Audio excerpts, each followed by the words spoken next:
Every week, the Payne family cuts straight to the real financial story. The one question, Bob, everyone's asking is, are we in an artificial intelligence bubble? You've been through boom and bust. What do you think? No hype, no myths. Just what actually matters to your money. Does feel very similar to what we experienced in the 90s. Where are we, though? Are we in 1995, 1997, 1999? Listen to the Pain Points of Wealth on the Red Apple Podcast Network. When the holidays start to feel a bit repetitive, reach for a Sprite Winter Spiced Cranberry and put your twist on tradition. A bold cranberry and winter spice flavor fusion, Sprite Winter Spiced Cranberry is a refreshing way to shake things up this sipping season. And only for a limited time. Sprite. Obey your thirst. The More Money Show with Steve Moore on the Red Apple Podcast Network. And I hope you're having a wonderful, wonderful Christmas season. So my next guest, as I mentioned earlier, is his guy's become a good personal friend and a mentor of mine. He is an icon in business. His name, of course, is Bob Nardelli. You all know about. He's been a regular on my show, but most importantly, Bob served as the number 2 guy at General Electric, and was amazing there. And then, of course, was with Chrysler as the CEO there. And then most importantly, with Home Depot, and that was an amazing run you had there too, Bob, running these incredible companies. So, Merry Christmas. Thanks for joining. Yeah, Steve, Merry Christmas to you and to all your listeners out there. It's always a treat and an opportunity for me to be on the air with you, Steve. Boy, do we have a lot to talk about, Bob, and I'm so glad that you're carving a little time out of this is the weekend before Christmas, so it's a very frantic time for everyone. I want to get right down to it, Bob, and talk to you about the consumer, about consumer prices, about affordability, because there's nobody who knows more about this than you do. So I have to say I'm somewhat flummoxed, Bob, about the fact that so many of the statistics are showing that people's incomes are up. Yeah, prices are up for some things, no question about it, but we're seeing inflation falling. We're seeing incomes rising. We're seeing people's 401k plans that have more money in them. And yet people, according to the polls, are kind of in a grumpy mood. And I don't quite understand it. I wonder if you have any thoughts about this. Well, first of all, let me say that you nailed it the other day. I know the estimate for inflation, the CPI, was about 3%, 3.0. Yeah. You were on with Maria and called 2.8, and sure enough, it came in at 2.7. So even I was right. You're still the economic genius out there, Steve. By the way, John, Bob, that's a great number, right? I mean, a big improvement. Yes. Yeah. Year over year, right? 2.7 is a big improvement. And then, of course, core came in at 2.6, a tenth better. And that's what excludes the food and energy. And I think that may be part of what you're referencing, Steve, is that the consumer, I think the number you and I talked about is anybody at 150 or lower is probably feeling the pinch on food and energy. Now, President Trump and this administration is doing a phenomenal job, just as you've outlined. I think what's happening is the people at the entry level are probably feeling a little bit more pinched than right. 3/4 above them. So, but this is going to get better. I think it's going to get much, much better, as you say. And, you heard the announcement on medication and drugs the other day from the Oval Office. I think he's just going at this saying, a madman, thank God, to get all these things down. I hope he goes after, the insurance program. I hope he goes after home insurance, property. I mean, there's just a plethora of things that are really choking the average consumer today, Steve, that we got to keep working on. Affordability, so Bob, is the buzzword right now.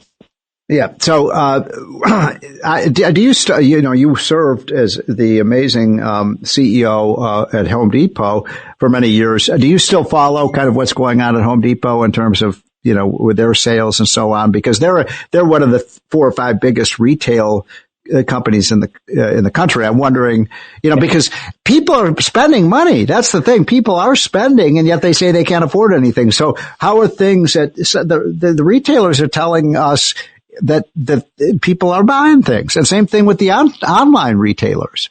Yeah, that's a great question, Steve.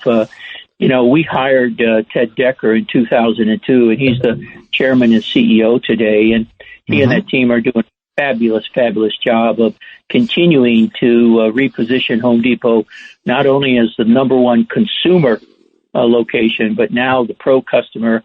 He really owns the pro customer. So that's an interesting point. I think what happens in the cycles that I've seen is, when housing is booming, and it's not right now, right? Yes. I mean, lumber prices are down.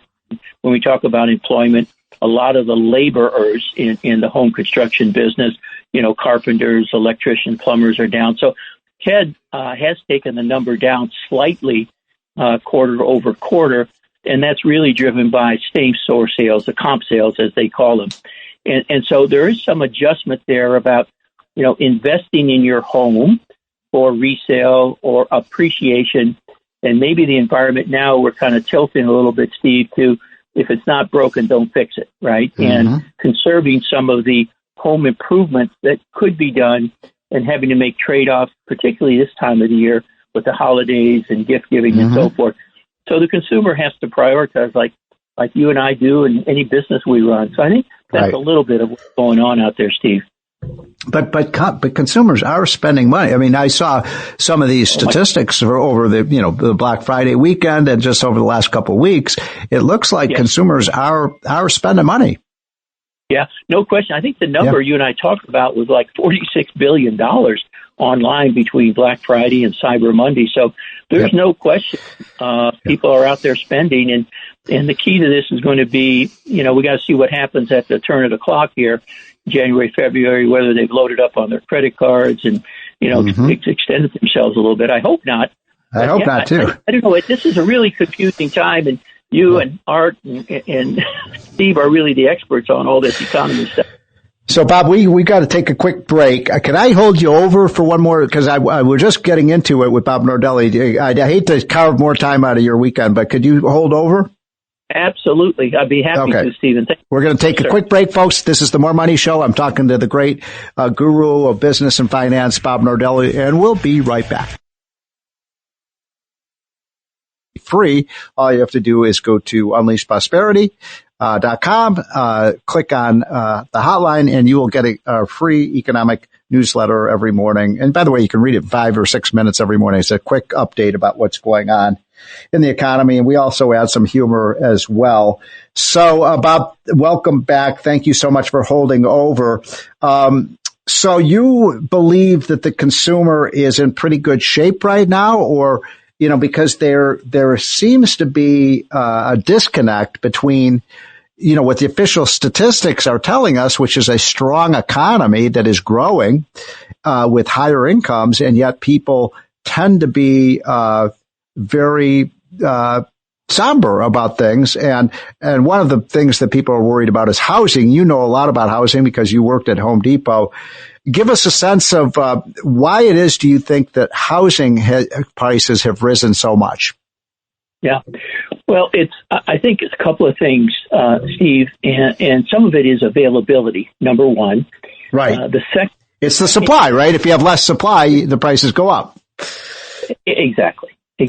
So, well, the other thing that you and I've talked about is availability. So, if you think about housing today and the interest rates that many of us enjoy, these low mortgage rates and so forth. Right. And I'm not going to trade. I'm going to protect this 3-4%. Right. And why should I jump in?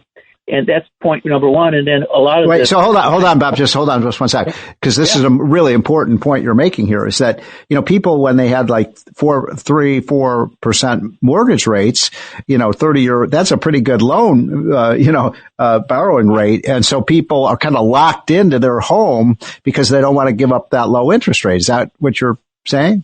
Yes, that's exactly right. That's exactly right. And that's why you and I were both encouraged the other day when we saw the Fed tick down another quarter point. get the report again on, I think it's January 13th. Hopefully that'll be another strong influence. If things continue to move as you've been outlining here, maybe we'll get another tick down, another quarter point. So every time you do that, I think it certainly provides an incentive for maybe existing homeowners to trade either up or down. Right. It allows for inventory to become available, and therefore availability will help pricing to go down too. There won't be as much. So hold on, Bob, because again, these are such important points, and I don't want to just gloss over them because they're very important. Yeah. It's not, you and I are maybe about the same age. I'm 65, and so do you know what I'm going to ask you a question about? Do you know what the mortgage interest rate was when I graduated from college? Boy, I don't know. You're a lot younger than. No, I'm not so young. 16%. Do you remember that when we had 16% mortgages? And that was under Jimmy Carter. When I moved to Cleveland, Ohio, with General Electric, I was fortunate to get 18%, and basically all I was doing, it was a variable rate, and all I was doing was paying the man. To be honest with you, Steve, oh my God, that's one house I couldn't wait to get out of. to be honest. So my point is, Bob, that you're right that people would like to see a lower mortgage rate, but in the historical context, when you're talking about 14, 13, 12% mortgage rates, now what's the mortgage rate? Maybe 6. It's still. They're high, but in the historical context, they're not so bad. The other thing, Bob, I think, and I'd like your reaction to this because I think you're onto something in terms of why there is not a more ample supply of housing, is that you have to pay capital gains tax when you sell real estate, and people have made huge gains in part because the value of the property has gone up, but also because inflation has been high for the last 20 years. And so when you sell something, you don't get to inflation adjust your, in other words, let's say you bought a house at $100,000 20 years ago, and now it's worth, say, $400,000. That $300,000 appreciation, maybe half of that is due to inflation, but you're paying a tax on inflationary gains. So one of the things that I've been suggesting to Trump is why don't we do a 1 or 2 year window where you pay no capital gains tax on real estate. And if you did that, I believe you would see a huge flurry of new housing on the market, which would bring down prices. What do you think about that? Well, I think 2 or 3 things. And again, you're spot on. I was hoping no tax on tips, no tax on overtime, no tax on capital gains when you sell. Yes.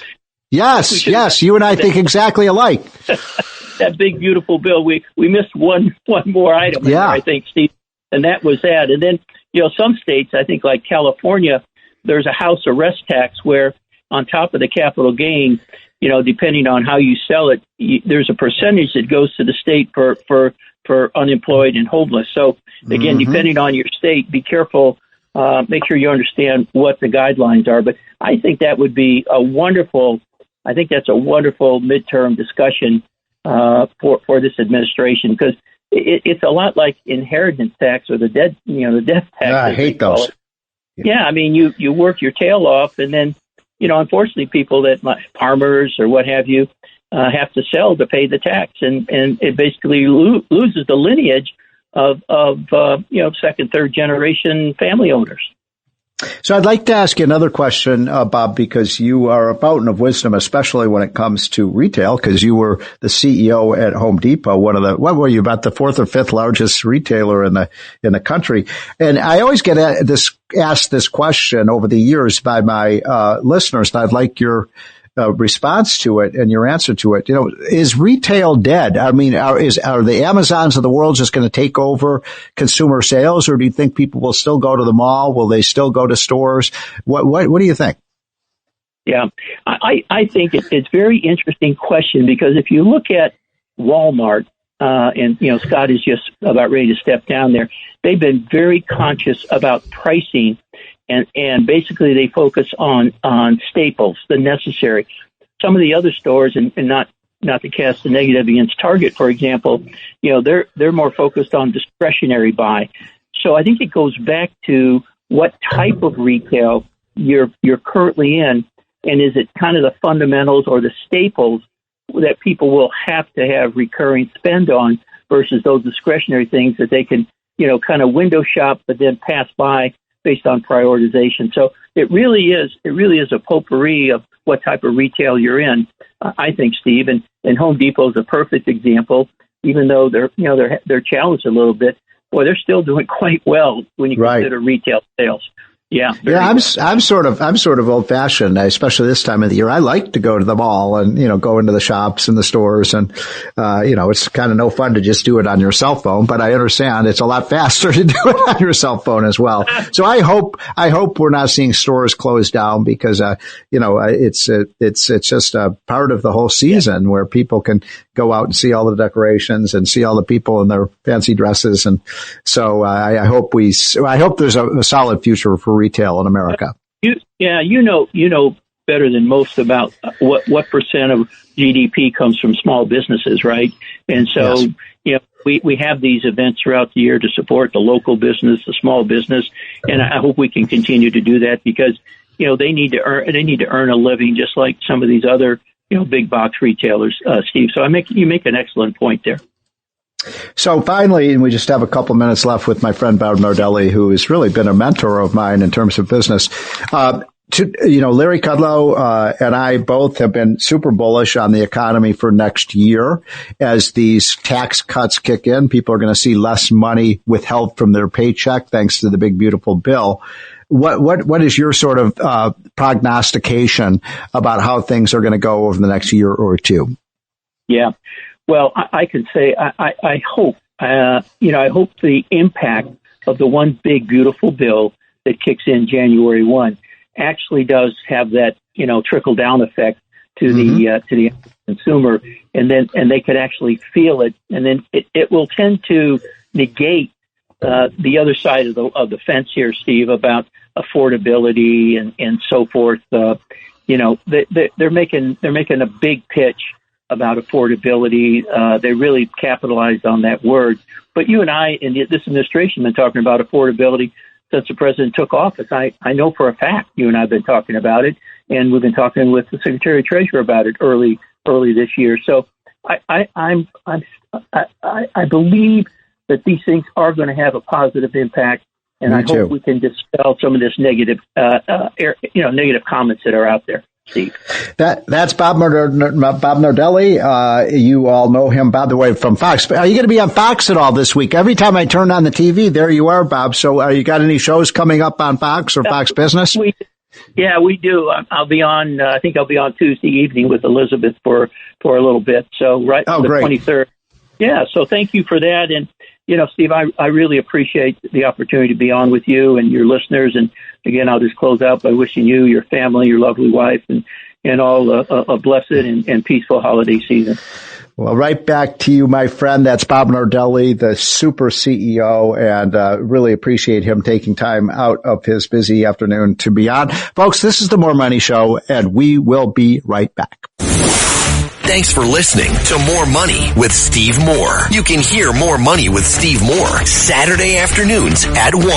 If you like the podcast, share it with your friends and listen anytime at WABCRadio.com and download the WABC Radio app. Hit that subscribe button on all major podcast platforms. Plus, follow WABC on social on Instagram, TikTok, Facebook, and X. See you next time for a new episode so you never have to wonder, what the heck is going on here? Listen to this podcast now on the Red Apple Podcast Network.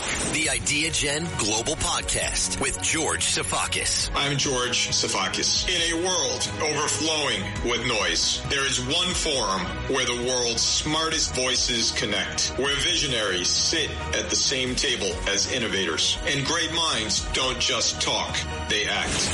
Download all of Red Apple Media's podcasts right now through your favorite podcast platform.